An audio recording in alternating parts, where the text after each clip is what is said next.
Oke, kemudian bagaimana sih awal kita nih untuk memulai web development? Nah, yang pertama kita harus belajar nih dasar-dasarnya. Pelajari HTML, CSS, dan JavaScript. Nah, yang kedua, berlatih nih. Nah, selain kita mempelajari teorinya, kita juga harus berlatih. Berlatih ini kita bisa membuat beberapa project web sederhana untuk mempraktikkan keterampilan. Contohnya mungkin kita bisa bikin CV menggunakan web development, kita bisa membuat CV atau kita bisa membuat company profile. Nah, itu kalau untuk tutorialnya mungkin kalian bisa belajar banyak tuh di YouTube sudah ada. Sekarang juga sudah banyak course-course online yang gratis, yang berbayar pun ada. Kalian juga bisa belajar nih. Selain belajar di sini, mungkin kalian juga selain belajar di sini ya, kalian juga harus mengasah lagi lah ilmu kalian dengan mempelajari hal-hal yang ada di luar sana, seperti di YouTube, course online dan sebagainya. Nah, kemudian yang ketiga ini kita harus menggunakan framework atau library. Jadi gunakan framework ini untuk mempercepat proses pengembangan. Jadi agar mempermudah saat kita mengembangkan web, dibuatlah beberapa framework lah atau library. Contohnya jika kita menggunakan bahasa pemrograman PHP, kita akan menemukan framework seperti CodeIgniter atau Laravel, atau kalau kita menggunakan JavaScript kita bisa menggunakan ada library React, nanti ada frameworknya Next.js, mungkin Vue.js. Nah, jadi framework ini adalah apa ya sebenarnya? Tools lah atau tools untuk mempermudah dalam proses pengembangan kita dalam mengembangkan web gitu.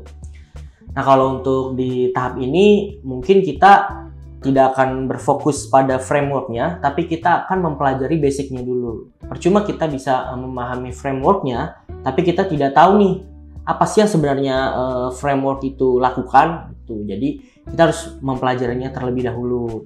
Gitu. Contohnya nih, misal di sini kita ada pembahasan CSS.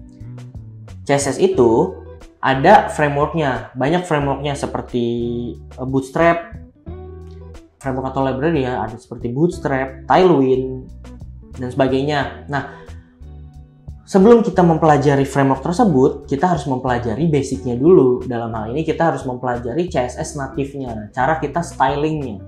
Nah, nanti akan kita bahas lebih lanjut. Kemudian yang keempat adalah bergabung dengan komunitas. Jadi bergabung dengan komunitas web developer online ini dapat membantu kita dengan cara kita belajar dari orang lain. Banyak sumber-sumber komunitas yang sangat membantu. Kalau saya sendiri sih, dan menurut saya ini juga salah satu komunitas atau forum terbesar lah itu Stack Overflow ya. Mungkin yang sudah tahu mengenai programmer dan programming dan sebagainya mungkin tahu Stack Overflow. Nah, di situ tuh banyak banget. Kalau misalkan kita mengalami error atau apa, kita bisa tuh mungkin cari referensinya dari sana, dari masalah kita yang ada. Nanti biasanya sudah ada forum-forum yang sudah dibuka mengenai hal tersebut. Nanti kita bisa baca untuk menyelesaikan masalahnya. Oke, kemudian apa sih peran HTML, CSS, dan JavaScript dalam pengembangan web?